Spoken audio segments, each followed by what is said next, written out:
I knew when I first saw this shot, after already seeing this section of this sequence, that these guys knew how to do action.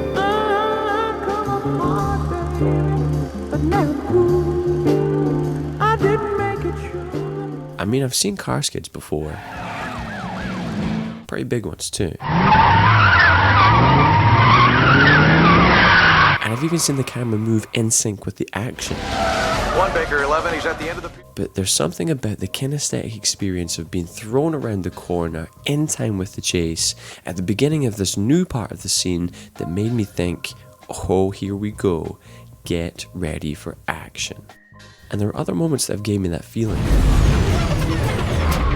Now there's a Batman.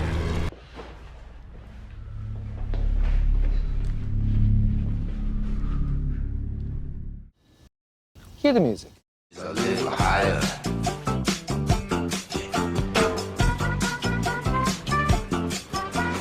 Okay, let's run. And the Russo brothers absolutely deliver on this excitement, but not all directors do.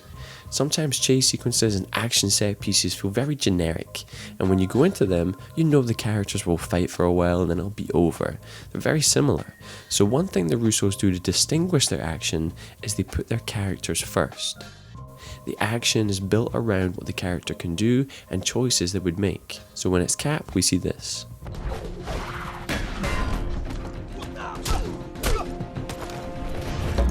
And when it's Black Widow, we see... And even if it's Spider-Man, the whole scene is unique to this character. The right to remain silent! This stuff coming out of you? That would explain the rigidity-flexibility ratio, which, gotta say, that's awesome. I don't know if you've been in a fight before, but there's usually not this much talking. All right, sorry, my bad. Well, for us, the character beats are primary, right? The action is secondary. But also, we also feel as part and parcel with having good action is that the action has to turn on character. And you can chart that whole Fury car chase on how Fury responds to everything that happens in the sequence and how it turns on his character. And it's jeopardy for him. Now, if I had to choose between seeing more action or a character moment, I'd choose this.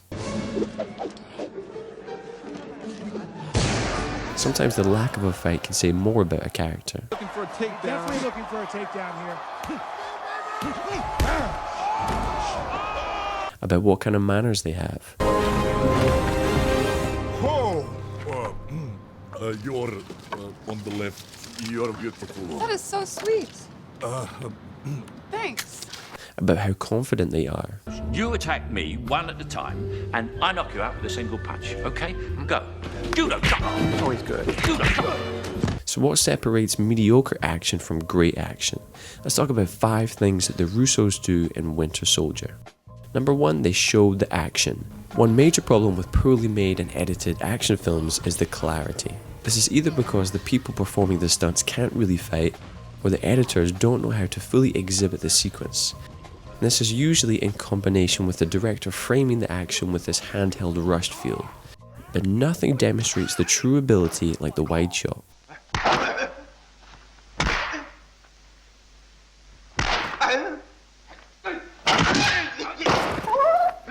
Okay, these guys are special exceptions, but the Russos allow the camera to sit back, and even with a few cuts, they keep the action clear.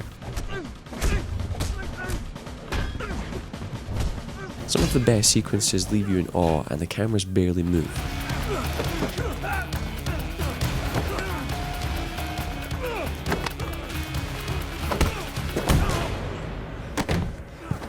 Not only do the Russos show the action, but they recognize talent when they see it, deciding to work with the directors of John Wick on Civil War, who are coincidentally stunt coordinators, and it shows. But action that really works in cinema is more than just a cool moment. It's action that has to be crafted as part of a killer sequence. Bringing us to number 2, the Russos have different stages to their action sequences. It could start with a personal conflict, an elevator full of people, handicapping our hero, and then putting them in this impossible situation. And then the escape is always related directly to who the character is. Bringing us to number 3, tension. The progression of these stages in their action allows for this slow build of tension, making them carefully designed sequences. If the opening of Drive taught us anything, it's that sequences don't have to be action-packed to grab an audience.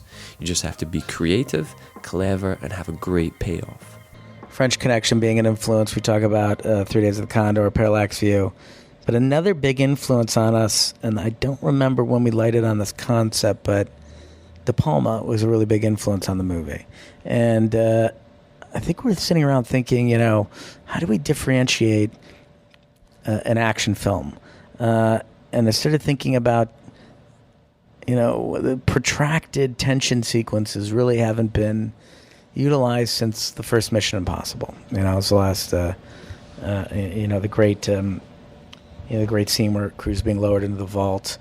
And then we started thinking through all of De Palma's work going, he's really such a master of tension. If we're going to do a paranoid thriller, maybe we can borrow a lot from him and put characters in impossible situations and then try to, stretch it out as long as we can. And so that's really where the concept came up with, where we came up with the concept for Fury. With each new section, we raise the tension, ramping up the odds against the character and taking him to what seems like that impossible situation. Most of the best action scenes create that feeling of how are they possibly going to get out of this?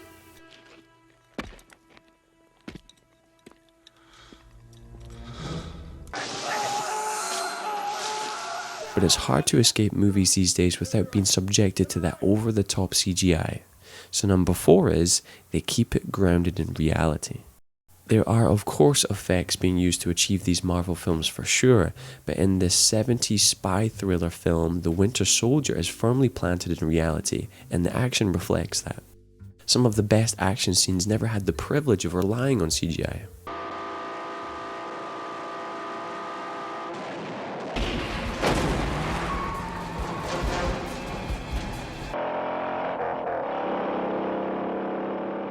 And you wouldn't want this to happen.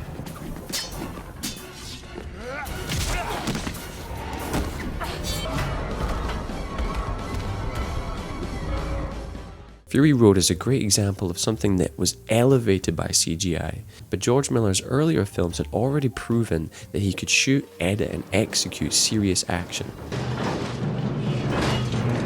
But CGI done well isn't the only thing that can enhance action. The use of music can have a huge impact. So number 5, here's a few different options. Background music. Nothing special, just cool music in the background while the action happens. Number 2, meaningful background music.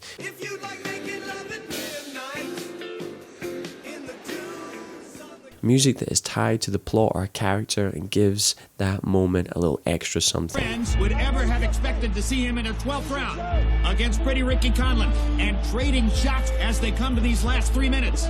How about no music? How about score? Don't die. How about the engine of the car reflecting the tension and emotion of the scene? We spotted a silver Impala in our study. How about the scene brings its own music?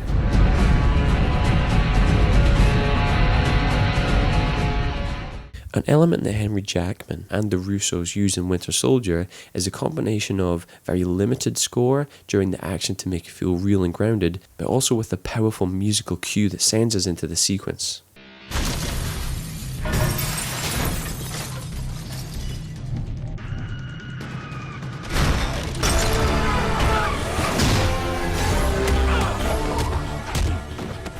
Every time I hear the music in this scene, it always makes me think of this.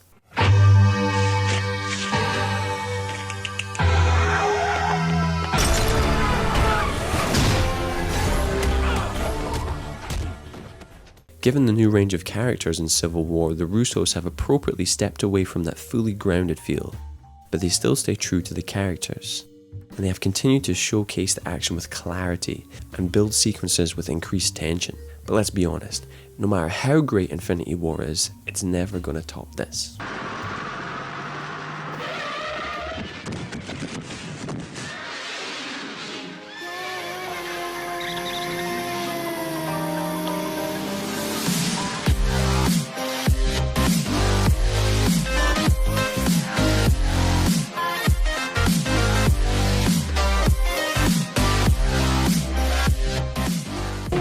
Maximum effort.